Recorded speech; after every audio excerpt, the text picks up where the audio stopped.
Moi, je dirais que c'est pas facile d'être catholique et féministe. Parce que d'abord, bon, si on prend vraiment la notion d'être catholique au pied de la lettre, on est quand même censé être en accord avec l'enseignement de l'Église et avec ce que dit le pape. Or, quand on est féministe, on ne peut pas être d'accord au pied de la lettre avec l'enseignement de l'Église et ce que dit le pape sur plein de sujets, notamment sur la contraception et sur la définition même de ce qu'est une femme, puisque l'Église est dans une posture totalement androcentrée, quoi, où le masculin et le neutre sont identiques. Donc le féminin, c'est forcément quelque chose de différent et on se demande à quel point c'est vraiment une part entière de l'humanité. Et par ailleurs, je trouve qu'en tant que catholique et féministe, on est toujours un peu à la marge, parce que dans le mouvement féministe, on est quand même un petit peu suspecté d'être conservatrice, traditionnaliste, etc. Et dans l'Église catholique, eh bien, on ne correspond pas au discours ambiant. Donc on est un petit peu à la marge dans les deux et c'est très inconfortable, je trouve. Et moi, je me retrouve souvent dans des situations où, au sein du milieu féministe, je suis quand même un petit peu obligée de temps en temps de défendre l'Église catholique et donc je passe potentiellement pour une alliée des manifs pour tous et compagnie. Et dans le milieu catholique de l'autre côté, je défends les études sur le genre, le féminisme et donc je passe pour une lesbienne communiste.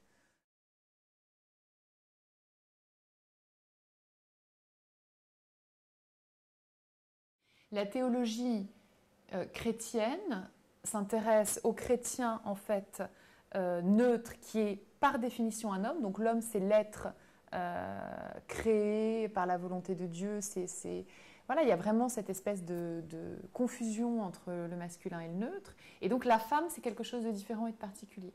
Donc à chaque fois qu'ils nous disent la femme est ceci, la femme est cela, on a envie de leur dire mais faites une théologie de l'homme masculin et puis on en reparlera. Et surtout, voilà, le gros problème, c'est que les femmes n'ont pas de pouvoir de décision dans l'Église, ne sont pas représentées, donc elles n'ont pas leur mot à dire. Donc en fait, ce sont des hommes, des hommes de sexe masculin, qui nous expliquent à nous les femmes comment on est et quels sont nos désirs, nos qualités et notre rôle et notre vocation. C'est eux qui décident pour nous.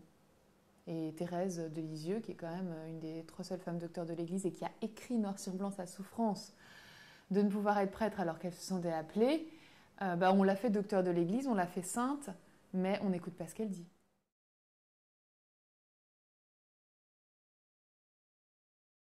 Bon, de ce qu'on a entendu, moi je trouve que le pape, c'est plutôt louable ce qu'il essaye de faire, dans le sens où ça va quand même plutôt vers le sens d'une ouverture, un peu de progressisme, et puis surtout, moi je pense que le plus important pour l'Église, c'est pas les dogmes, les règles, les discussions très très compliquées théologiques qui se tiennent depuis des siècles. Ce qui est le plus important pour l'Église, c'est de se demander si elle est fidèle au message de Jésus.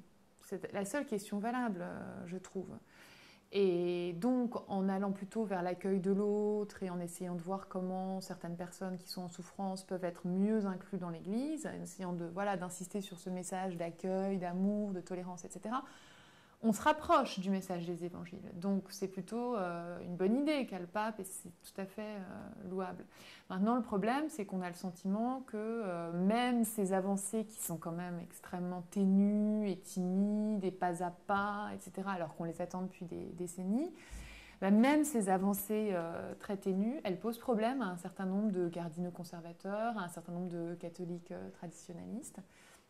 Alors c'est vrai que d'un côté, dans une période un peu troublée, où la religion est un peu en perte de vitesse et où les gens, enfin où il y a la crise, etc., c'est vrai que les religions jouent le rôle aussi de garante de la tradition.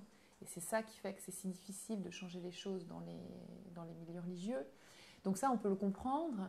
Et d'un autre côté, encore une fois, moi je me pose vraiment la question de quel est le lien entre cette Église qui exclut les gens pour une raison X ou Y dont ils ne sont pas forcément responsables et la parole de Jésus dans les évangiles.